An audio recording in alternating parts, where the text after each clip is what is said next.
আমার মেয়ে কেক খুব ভালো বানায়, তাই আমাকে বলল, মা তুমি আজকে একটা ফ্রুট কেক বানাও।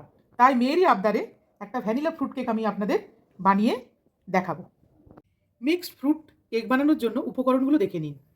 এখানে ময়দা আর চিনি গুঁড়ো মিক্স করা আছে, মেল্টেড বাটার নেওয়া হয়েছে, মিক্সড ফ্রুট চপড করে রাখা, ভ্যানিলা এসেন্স আর 5টা ডিম। ডিমগুলো ফাটিয়ে দিয়ে দেবো।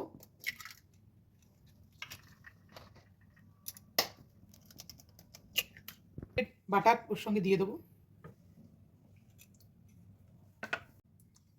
সামান্য পরিমাণ ভ্যানিলা এসেন্স। হ্যান্ড ব্লেন্ডারের সাহায্যে এই মিক্সারটা ভালো করে তৈরি করে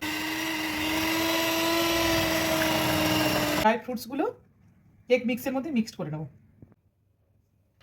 কনসিস্টেন্সি কিন্তু বন্ধুরা কেকের এরম হবে, একটু দেখে নিন।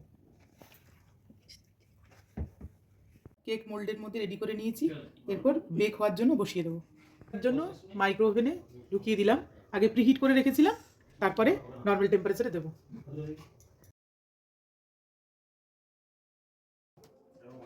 কেকটা রেডি হয়ে গেছে বন্ধুরা, এবার কেকটা নামিয়ে নেব। দেখুন বন্ধুরা, কেকটা রেডি হয়ে গেছে। দেখুন বন্ধুরা, আমাদের ভ্যানিলা স্পঞ্জি ফ্রুট কেক একেবারে রেডি। কি সফট হয়েছে দেখুন।